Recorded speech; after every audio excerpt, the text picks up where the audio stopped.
generation, and that alone makes me feel extremely, I have this huge responsibility on my shoulders to help guide the way for the future generations to come. I feel that there's a lot of flaws in our society, but that's a story for another day. But just letting you guys know, I am a millennial. I am an identical twin. So that alone has given me a huge, I almost feel like it's a power that I have. Because since literally in the womb, I've had to have a relationship with somebody.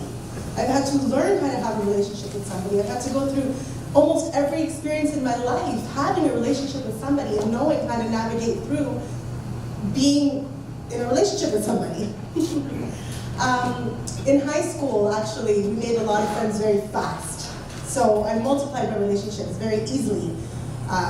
It's happened tonight. I can't tell you how many times I'd be walking down the hallway, and then all of a sudden somebody's running up to me all excited with a big smile on their face, hugging me, and I'm just there, and I look at them, I let them kind of get their excitement on, and I gotta kind of stop them and say, hi, by the way, I'm Lindsay, I'm Evelyn's twin sister, you must know her. And they're like, oh my God, I'm shocked.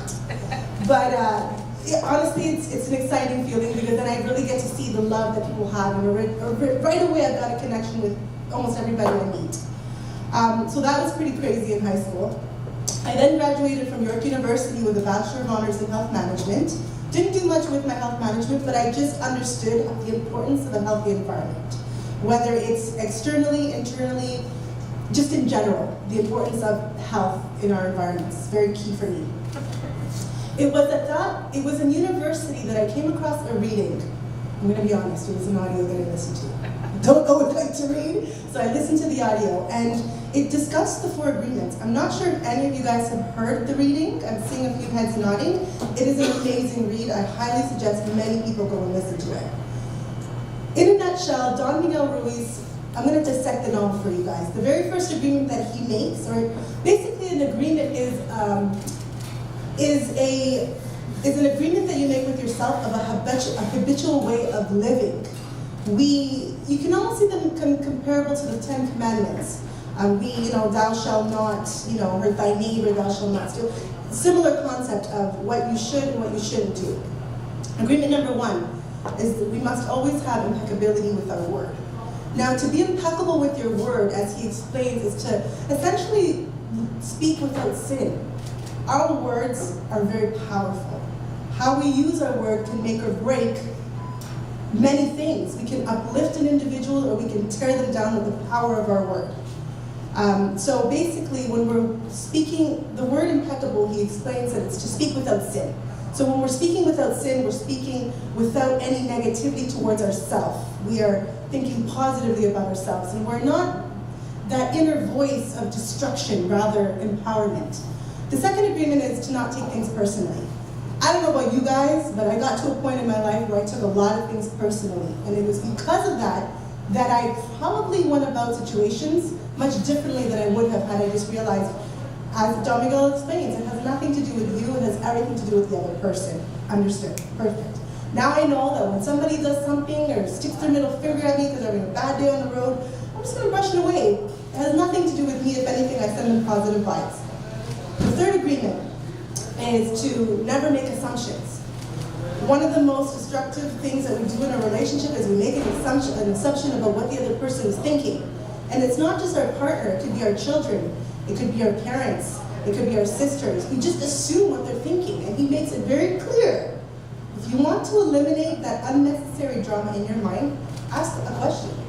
Get the answer and move on. So when I understood that information, I literally tried my best to live by that.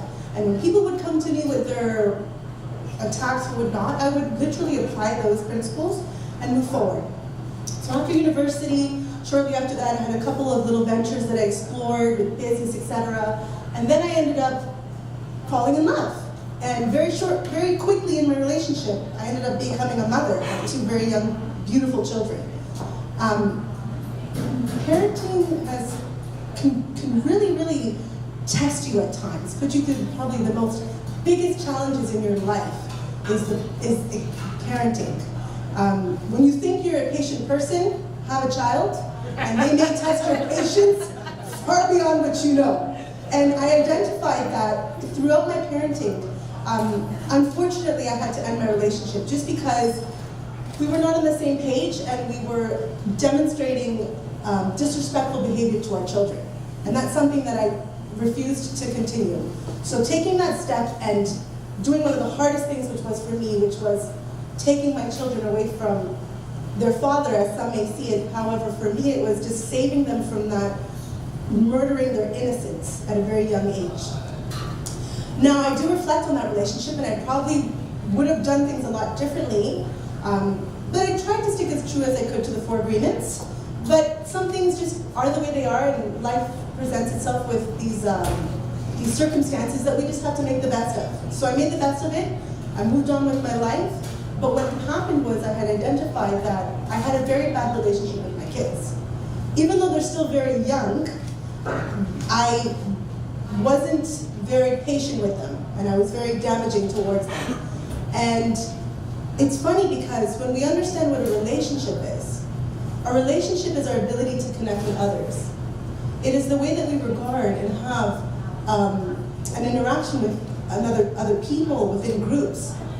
And literally, to learn how to have a relationship, it's a lesson in itself. We need to learn this. We just don't know how to have a relationship. There's certain things you do, certain things you don't do. So I identified I didn't have a good relationship with my kids. And it's very clear, and there's lots of studies that do show that from infancy, children look towards their caregiver to be the example of how to have good relationships. We are their protector, we are their provider, we are the ones that guide them through social contact with other people. And I knew I had a lot to fix. Moving on. Now I'm going to talk about support. And there was an experience that I went through that showed me the power of support that I'll never forget. And I'll just share this story with you guys quickly. 2 years ago, my fiance entered a baseball tournament. And it was a tournament actually here in Niagara Falls, a huge baseball tournament, 112 teams playing in this tournament. And his Toronto team came to participate. Now, some of these teams took that game very serious, and they were ready to win the champions. And there was games and times where the team felt defeated. But myself, along with another mother there with her children, we were screaming affirmations of positivity. We memorized all the players' names. Every time a player would go up to bat, I was their number. I was on the fence, jumping. Who's this girl? I'm like, ah! And they were all of a sudden and filled with this supportive energy. And all of a sudden, they actually won the championships. And not only did they win the championships, my fiance won the most valuable player. Obviously, I was his #1 fan. But the point is that not only did we support them, it was the way in which we supported them. We supported them very respectfully towards the other team. We never bashed the other team. We just stood true to just being positive. When the other team would attack them, we'd step in and say, focus, focus, and we would keep them focused. And they won the championships out of 112 teams. They gave us 50% of the credit. It felt pretty good. It felt pretty good. So that just showed me that when you support people, you can literally move mountains. You can literally win championships and rings. So in conclusion, when I apply all these things back into my life, I understood one thing. I need to support who my children are. My daughter is having behavioral issues at school, and I've recently made a decision to homeschool her. Why? Because I took on the responsibility that I failed to have a good supportive relationship of who she was and who she's becoming, that now I put everything aside to say, you're #1. Why? Because our children are our future leaders. And if we don't lead them properly, where are they going to go? What are we going to continue to see? And that's the responsibility I felt as a millennial, that it is my job to guide our children through this journey of life, but being more helpful towards each other. And literally supporting her craziness. And saying, I love you, whoever you are, we're going to do this together. So if there's one thing that I can say at the end of all this, guys, is that if there's somebody that you feel could use a little bit of support in their life, whether you believe in what they're doing or not, support them. Show them that you love them, and show them that they can do it. Why? Because you never know what you may do for them, and what mountains they will move in their own lives. Thank you guys so much for having me here.